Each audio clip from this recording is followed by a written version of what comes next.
next topic is of curl of a vector or else a Stokes theorem. Here the Stokes theorem will be coming in the third module again. Now only I will go through the Stokes theorem here only, and again will go in the again we will write of how a Stokes theorem is going to be in the third module also.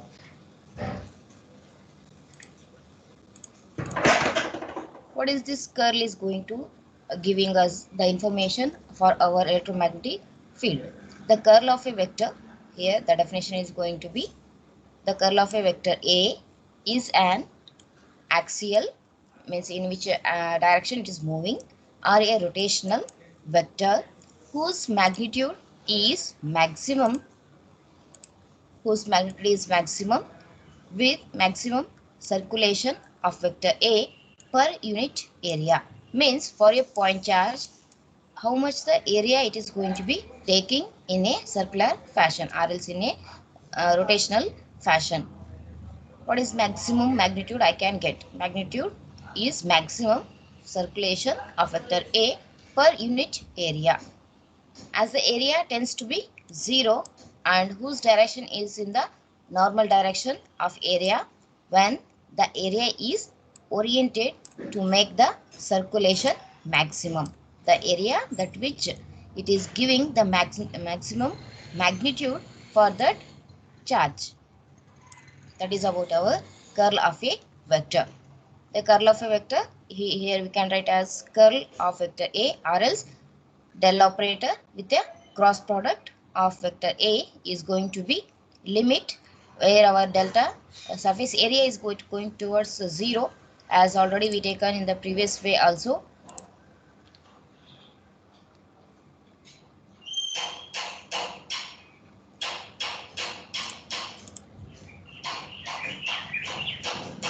The equation is going to be limit delta S area is going tends towards 0.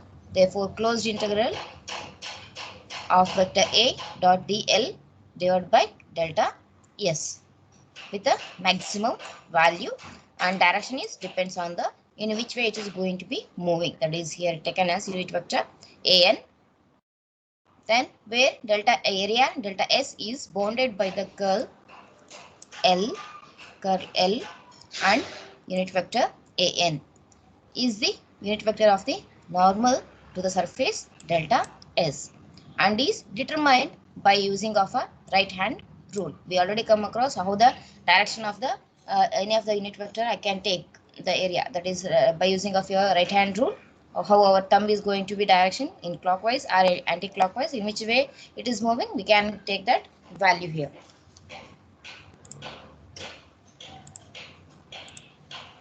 Then consider a differential area of a, here it is varying in terms of y and z plane. Observe here, this is a yz plane. Here a point P is representing here, and it is having the rectangular shaped A, B, C, D. Here it is the distance dy, and here it is of dz. The figure is of contour used to evaluating of a x component of delta cross vector A at point P of x0, y0 and z0. The line integral is going to be obtained. Line integral in the previous case we taken as front, back, up, down, right, top, bottom. How the here it is taken in the same way. Here also we are going to be in the all the faces, surfaces. Therefore, integration, closed integration with L of vector A dot dl is going to be, observe here, integration AB plus integration BC plus integration CD, then plus integration DA with A vector A dot dl vector dl displacement, how much it's going to be. Then expanding the field component of in a Taylor series method about the center point of P, x0, y0 and z0. Then I can, for the side AB, our dl is going to be, for this side dy unit vector ay, only of in this direction it is moving, and for z is going to be z0 minus dz by 2. Therefore, integration of with respect to AB, a vector A dot dl is going to be dy,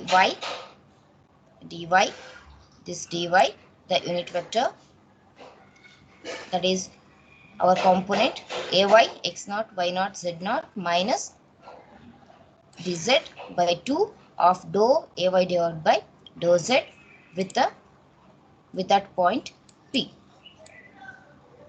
This is our for the face AB. In the same way, for the face on side of BC, dl is going to be dz az and y is going to be y naught plus dy by 2 at BC.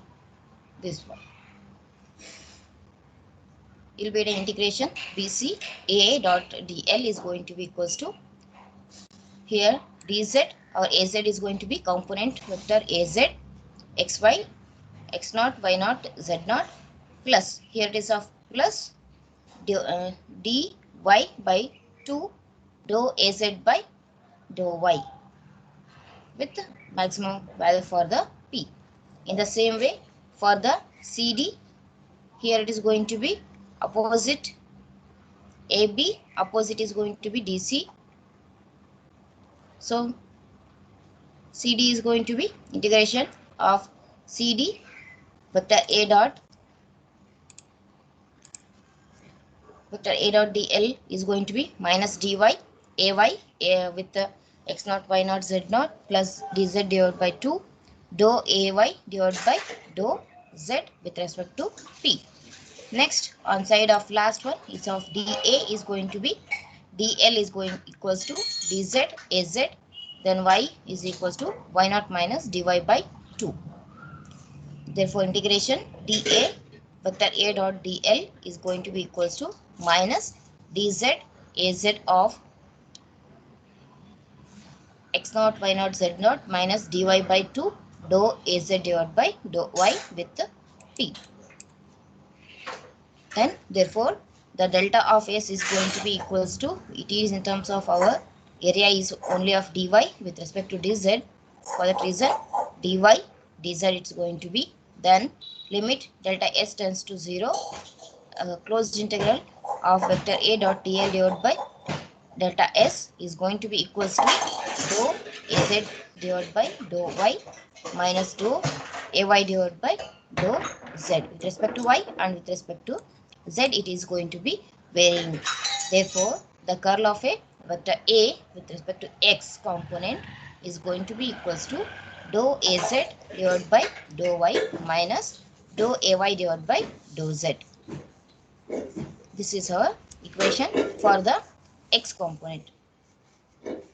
Then the y and x component of curl, sorry, here it is z components of a curl of vector A can be found in the same way how it is determined here.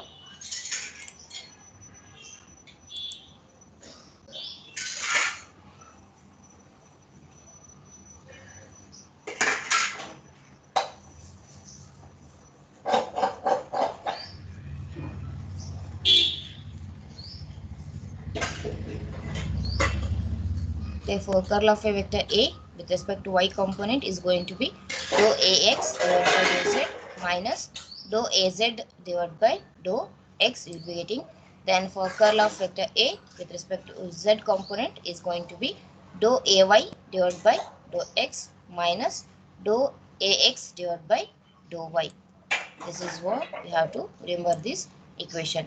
That the definition of a curl of a vector A is independent of the coordinate system. This is what here it is. It is not depending on any of the coordination systems.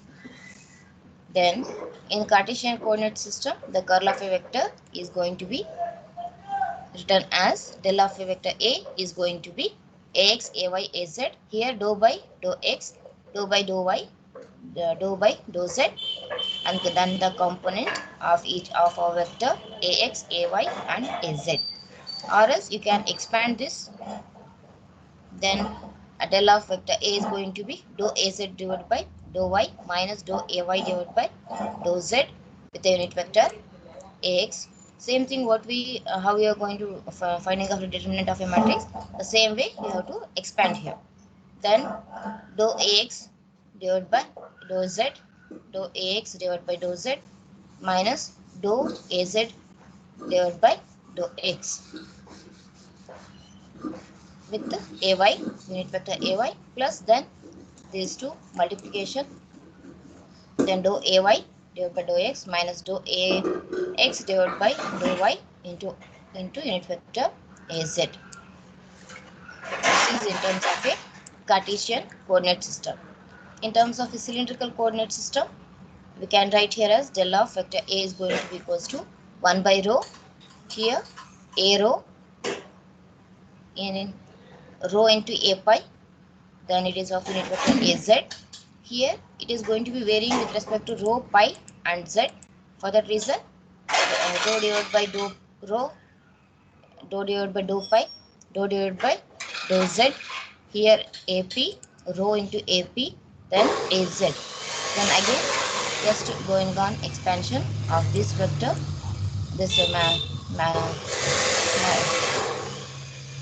then you will be getting of del of vector A is going to be multiply 1 by rho for the whole. Here it is multiplied and then it is here it is written. You will be getting the equation as 1 by rho dou Az divided by dou pi minus dou A pi divided by dou Z into with the unit vector A rho plus dou AP divided by dou Z minus dou Az divided by dou P into A pi plus 1 by rho dou into rho of A pi divided by dou rho minus dou A rho divided by dou pi with the unit vector Az. In terms of a spherical coordinate system, del of vector A is going to be 1 divided by r square sin theta. Here it is going to be AR into A theta, r sin theta, A pi. Here it is varying with r, theta and pi. Therefore, dou divided by dou r, dou divided by dou theta, dou divided by dou pi. And here it is going to be components AR, R into A theta, r into sin theta, A pi. You will be getting out. Then again, go on expanding this. Del into vector A is going to be 1 divided by r sin theta, then dou into A pi sin theta divided by dou theta minus dou A theta divided by dou pi into AR plus 1 by r into 1 by sin theta dou AR divided by dou pi minus dou r A pi divided by dou r into A theta, then plus 1 by r dou r A theta divided by dou r minus dou AR divided by dou theta into A pi. Just you have to find the determinant of this matrix, what you will be getting. Same method what you will going to using of in the previous in your mathematics, how you are taking the equation. Here also you have to write this. Okay, this is our curl of a vector is giving the maximum amplitude of that point where it is circulated for that point. This is the information about our curl of a vector.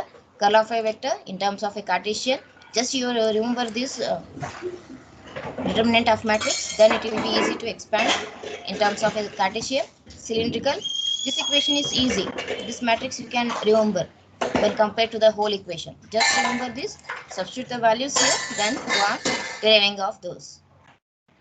In terms of cylindrical and also in terms of a spherical coordination system. Then the properties of a curl. The curl of a vector field is another vector field. Curl of a vector field is the one more vector field. This is the one property. Then del of cross A plus B, vectors A plus B. When I am going to add 2 in terms of a curl of a function, it's going to be curl of vector A plus curl of vector B. Then when it is going to be multiplied, then it is going to be vector A del of dot of vector B minus B vector B del of del dot vector A then plus vector B dot del of vector A minus vector A dot del into vector B. You will be getting. Then del of V with vector A is going to be V del cross vector A plus del V cross vector A. Then the divergence of the vector divergence of the curl of a vector field is going to be vanishing. Divergence of a curl of a vector field is 0. Del dot of del cross A bar is going to be equals to 0.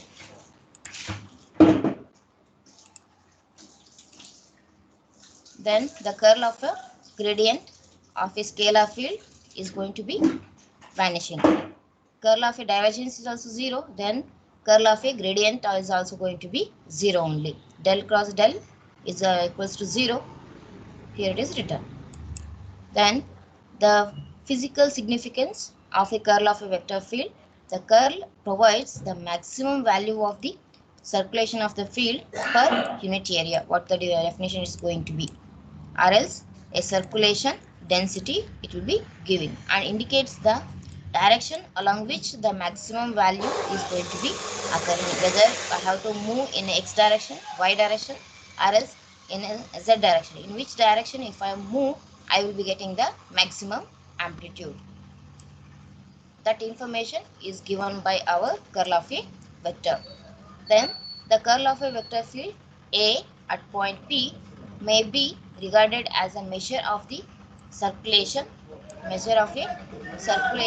or how much the field curl around the P, or else what is the field for it is surrounded by the P. That information also it is giving. Here a small example here given for figure A shows the curl of a vector field around P is directed out the page. It's going outward. Each of the field it is going outward with the direction out of the page they are telling. Then figure B shows the vector field with the zero curl. It's not moving only. It is not surrounding further. It is just moving independently. For that reason, curl here will be 0. Here we don't know what is the value, but we can get the maximum amplitude for this. The magnitude for this. Also from the definition of a curl of a vector, we can define that closed integral with L dot A vector A dot dl is going to be integration del cross A bar dot ds bar. This equation is given by the person, that is by the name Stokes. For that reason, they given the name as a Stokes theorem. What is this Stokes theorem is stating for us? It states that the circulation of a vector field means the circulation. What is how much it's circulating? It's not in a circular fashion only. It's not in a circle only. It may have rectangular. It may have any of the shapes, but it should be circled. Means it should be covered by some of the area.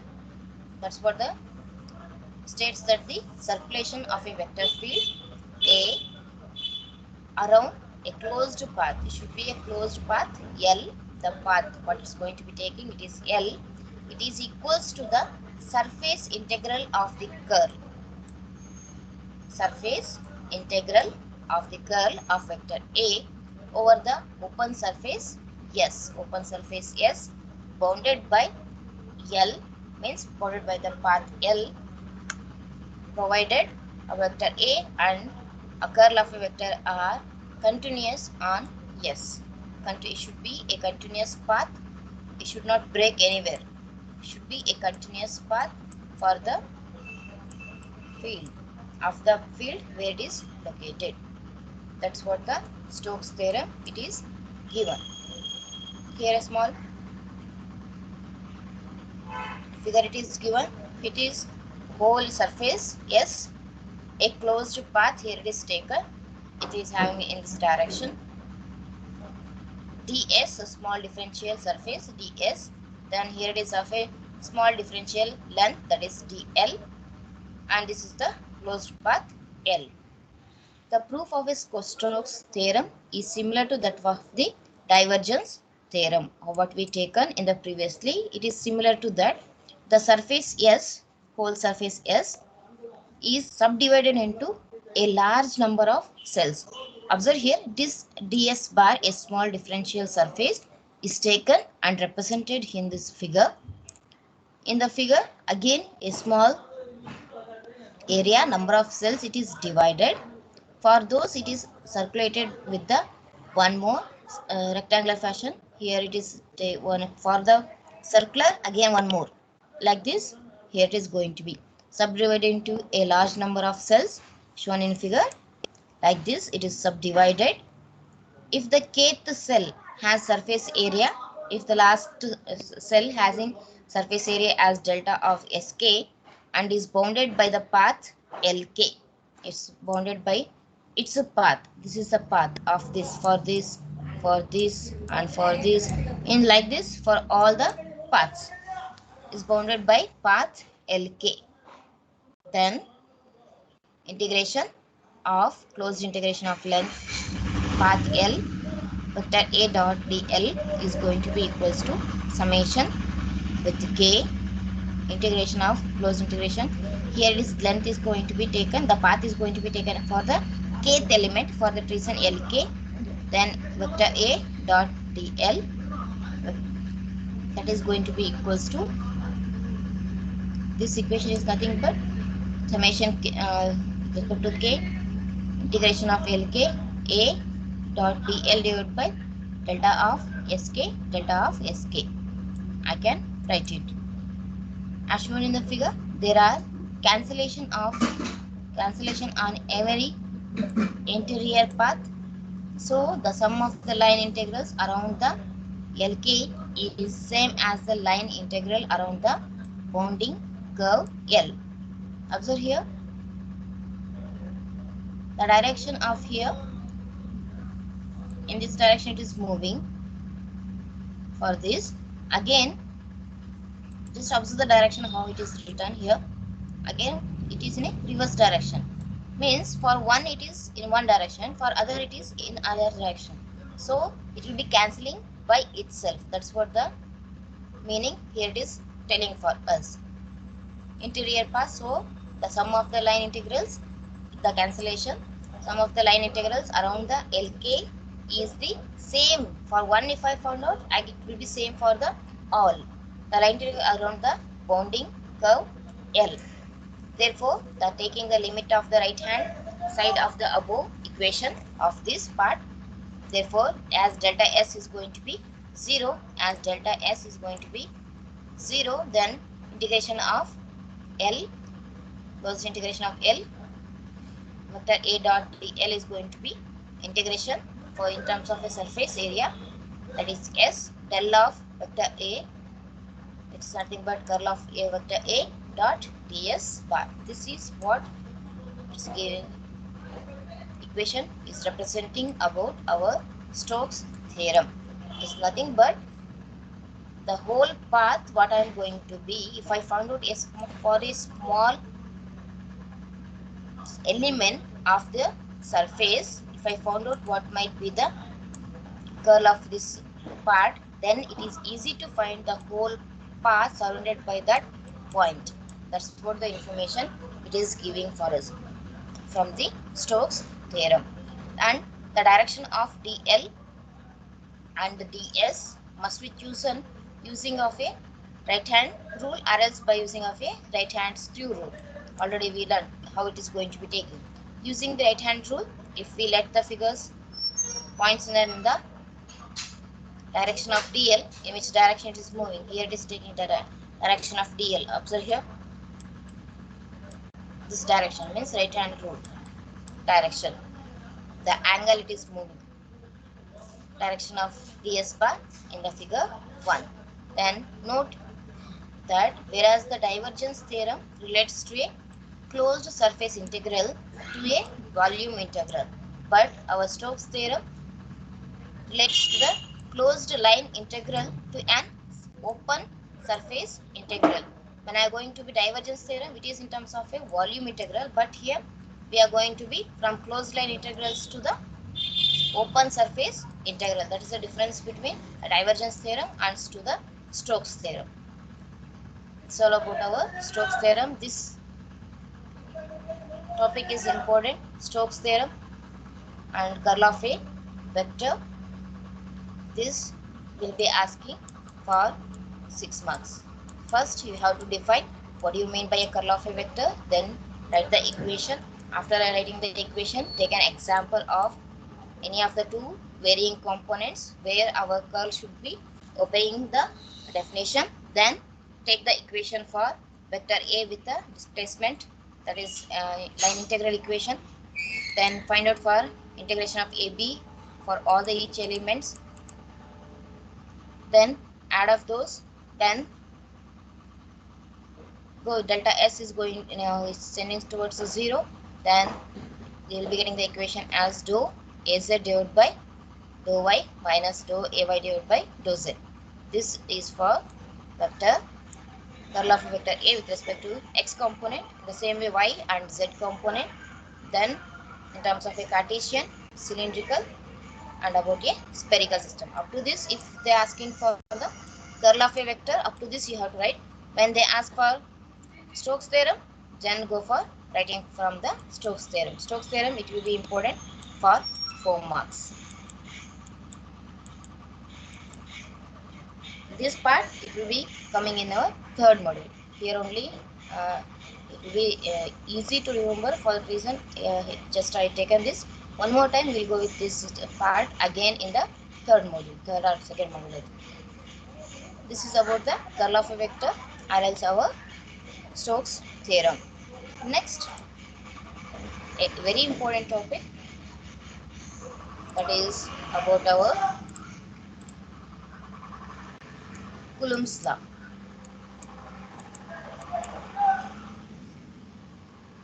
Can anyone tell where you used a unit of Coulomb? For which parameters you will be using of Coulomb? Where you learnt of a Coulomb?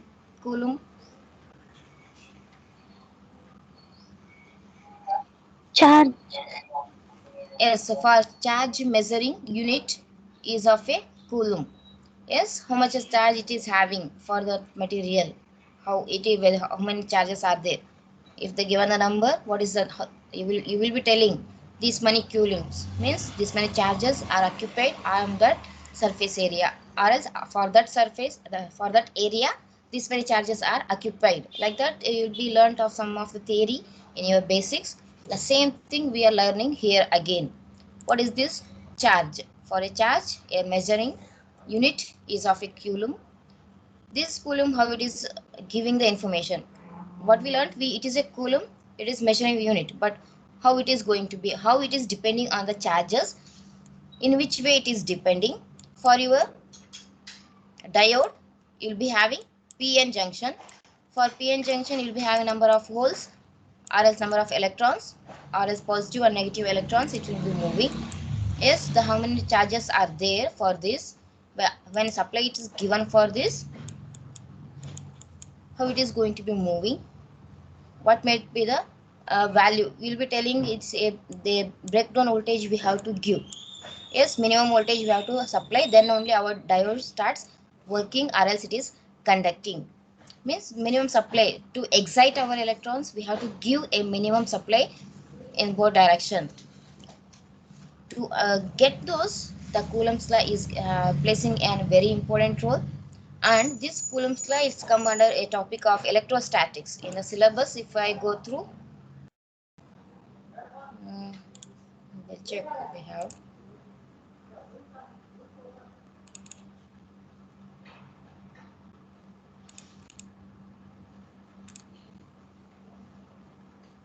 I don't know where I kept.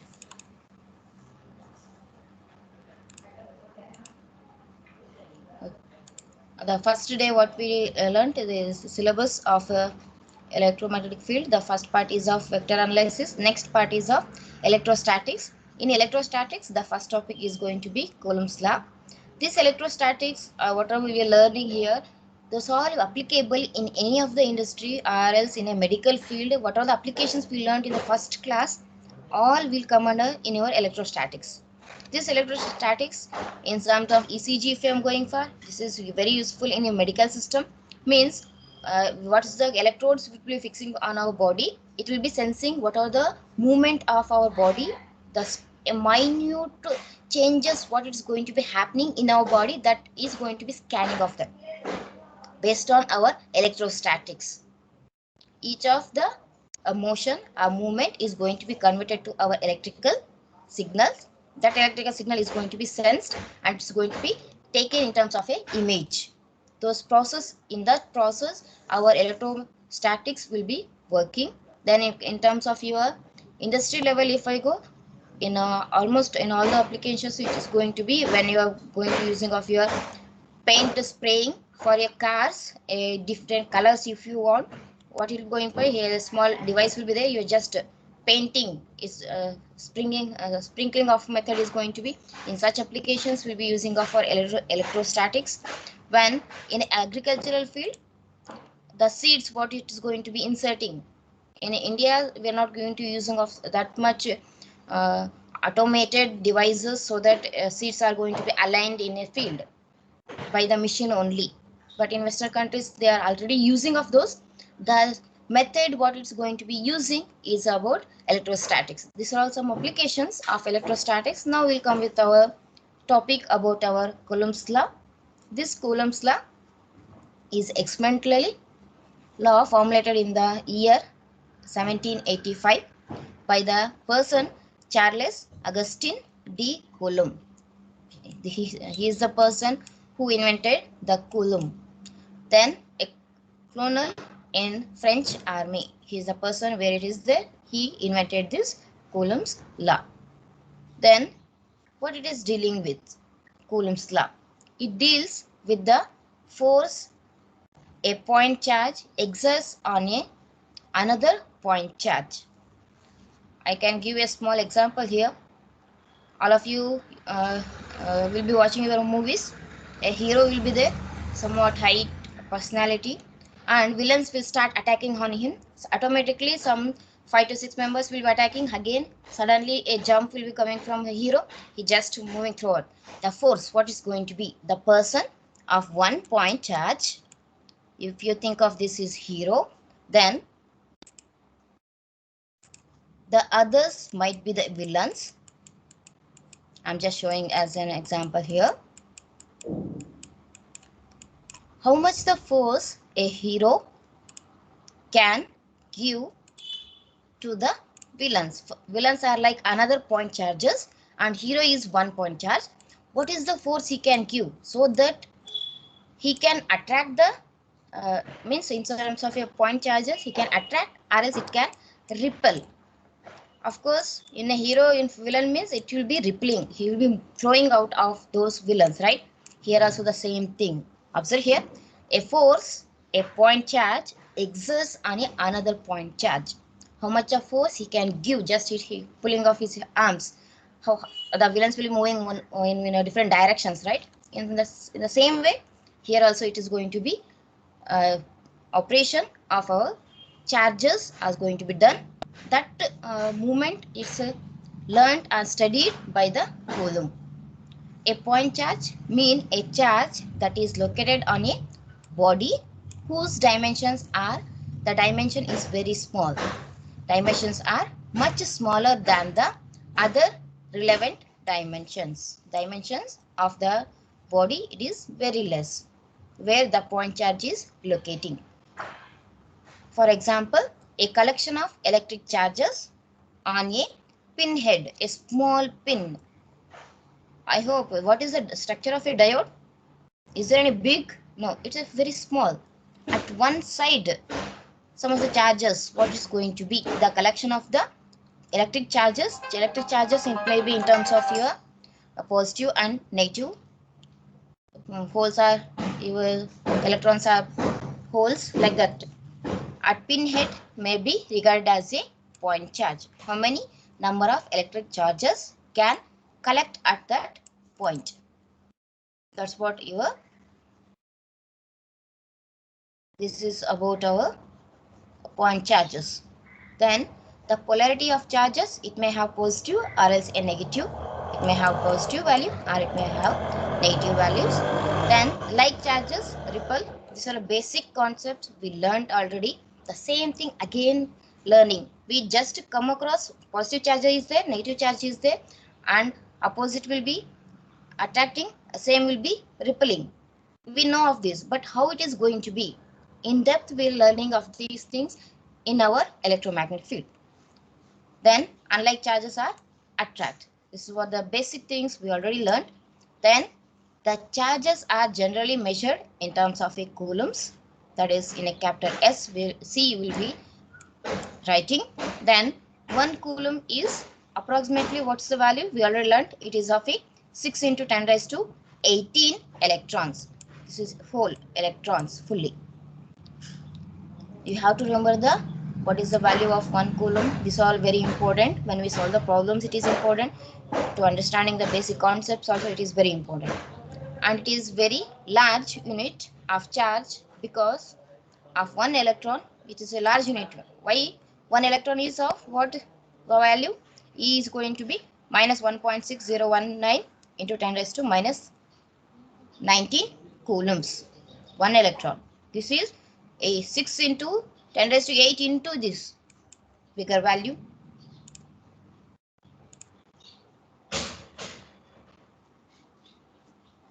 This is about. Then what is the Coulomb's law is giving? Coulomb's law states that the force F between 2 point charges, force what is going to be exhibiting based on 2 point charges. Here only we taken 2 point charges, 1 and 2.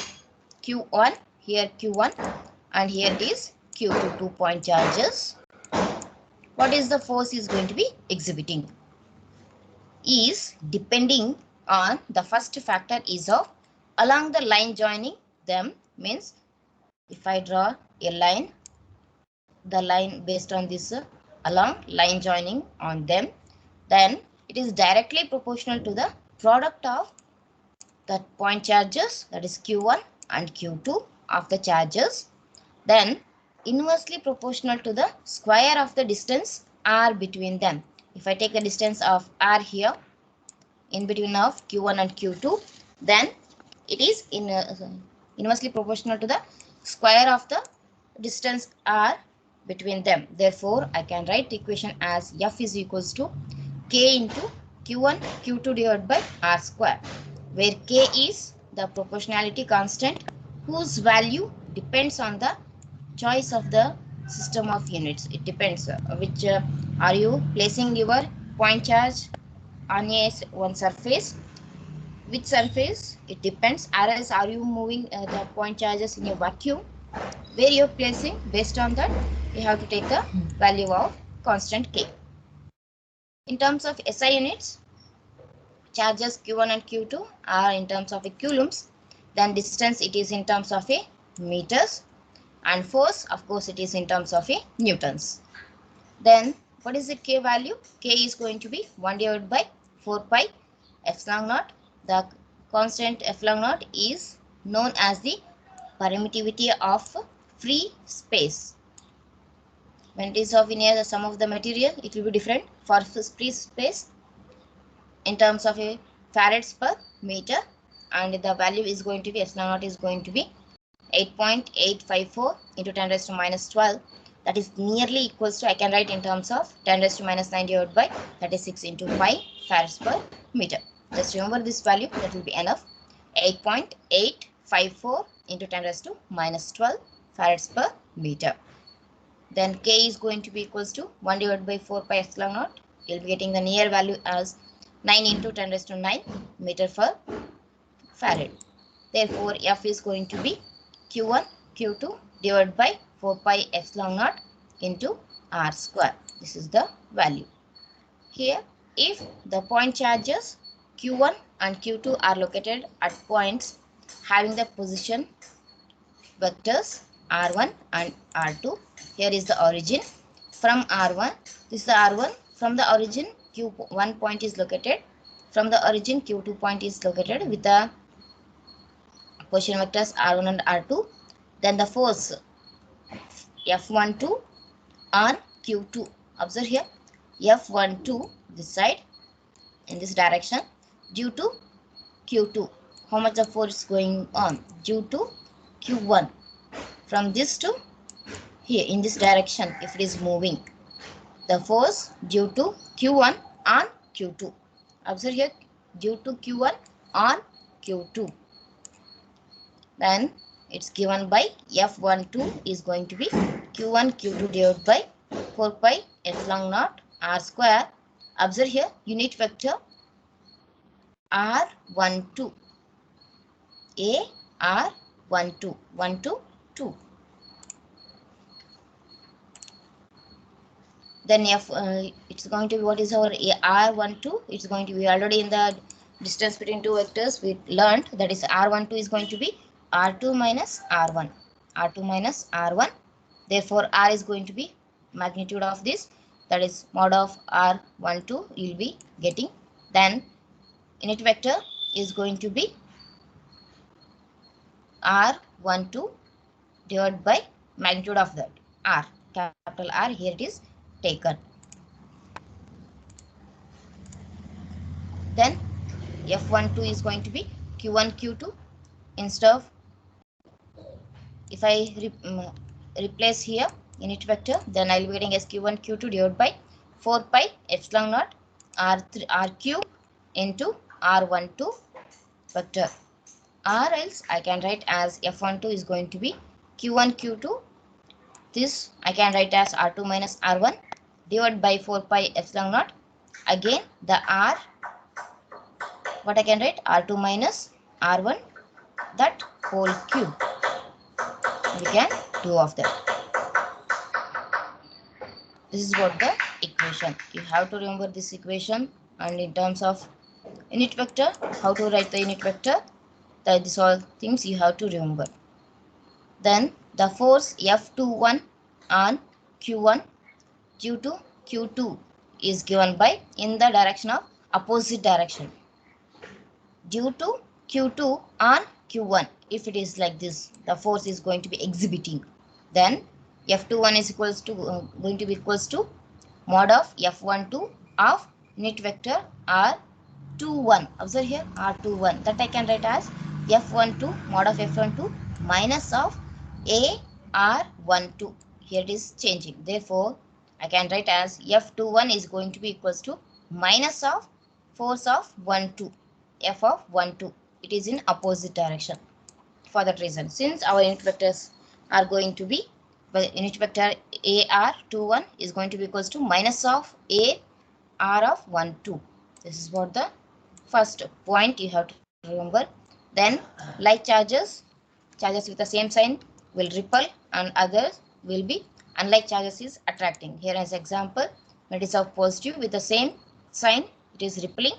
When it is opposite charges, it is going to be attracting. Then the distance R between charge bodies Q1, charge bodies Q1, Q2 must be large compared with the linear dimension of the bodies. Means the R should be somewhat larger when compared with the others. That is, Q1 and Q2 must be a point charges. That's what the third point. Then Q1 and Q2 must be a static. Means both the charges should be at a static. If it is moving, we can't determine what is our Coulomb's law is going to be. For that reason, then the sign of Q1 and Q2 must be taken into account while solving for some of the problems, whether it is of positive charge or negative charge. That is very important. Then for like charges, Q1, Q2 is larger than 0. For unlike, the product is going to be less than 0. If there are more than 2 point charges, if point charges are more than 2 point charges, use the principle of superposition. Means for each point charge, you have to find the force, then you have to add all of those. Then principle of superposition to determine the force on a particular charge. This is what the next. Then the principle states that if there are n point charges, Q1 to Q2 charges will be located. Then at points with position vectors are going to be r1 to rn. The resultant force is F on charge Q located at point with its position vector. R is the vector sum of forces exerted on Q by each of the charges Q1, Q2 up to Qn. For 1 point charge, if I am taking for this, there are n number of charges, plus, minus, or it may have plus again, maybe minus, or again plus, again here may be plus, and again here it may be a minus, anything.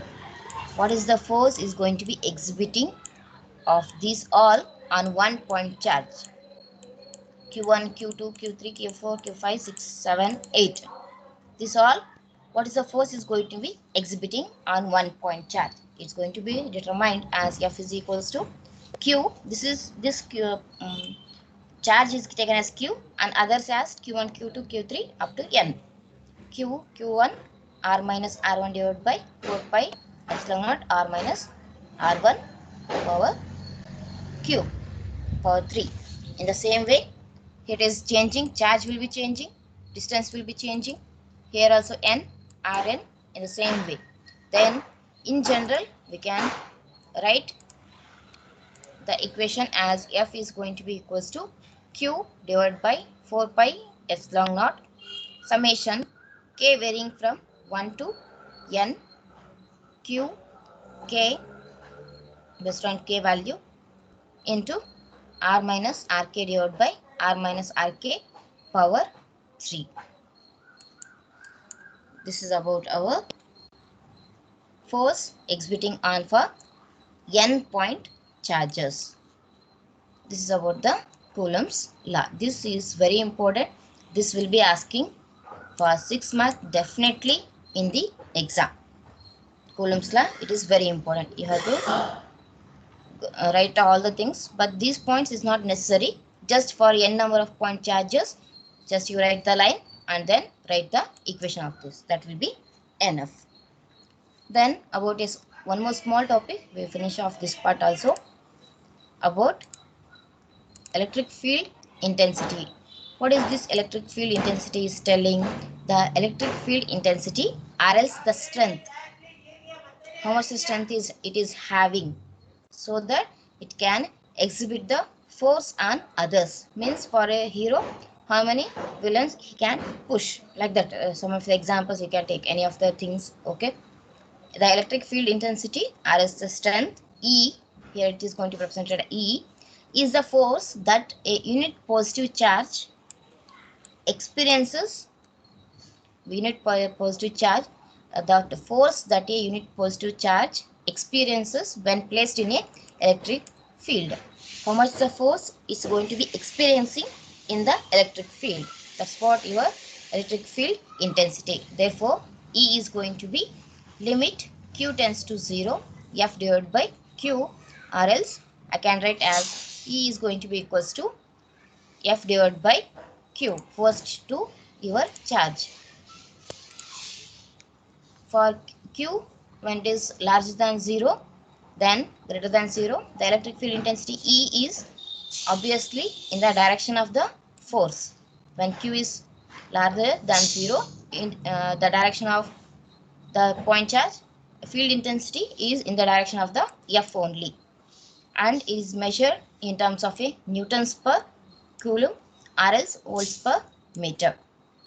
The electric field intensity at point R due to point charge located at R dash is given as E is equals to Q divided by 4 pi epsilon naught R square with unit vector AR. Here only 1 point charge. And for Coulomb's law, Q1 and Q2 will be there, right? Then I can write with the point R, the distance how it is going to be. E is equals to Q R minus R dash divided by 4 pi epsilon naught R minus R dash power 3. In the same way what we done for the force exhibition by using of the Coulomb's law. This equation, or else I can write as E is equals to Q divided by 4 pi epsilon naught R square into AR, unit vector AR. For n point charges, where Q1 to Qn are located at different distances from R1 to Rn, then electric field intensity is going to be same. It is going to be changing with the distance, it will be different. Here it is changing, that's it. Q1 R minus R1 divided by 4 pi epsilon naught R minus R1 with power 3. The same way it's going on, and in generally I can write as E is equals to 1 divided by 4 pi epsilon naught summation k varying from 1 to n qk R minus Rk divided by R minus Rk to the power 3. This is what the electric field intensity. In the exam, the theory will be important, and also the problem is also very important based on these two topics. Okay, today we learned about what is meant by a curl and what you mean by Stokes theorem.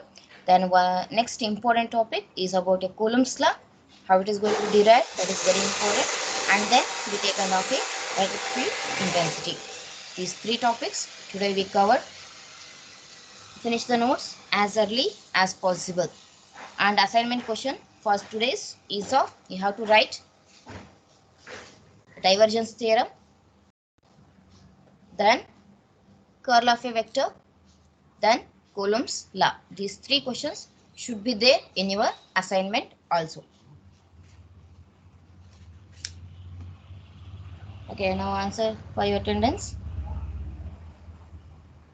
Anupama.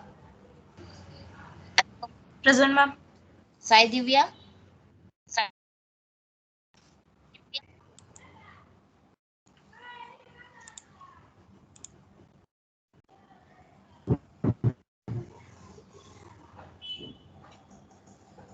Afifa. Chaitanya Singh. Vamshi Krishna. Gopi Krishna. Ma'am, Sai Divya present, ma'am. Okay. Gopi Krishna. Okay. Afifa.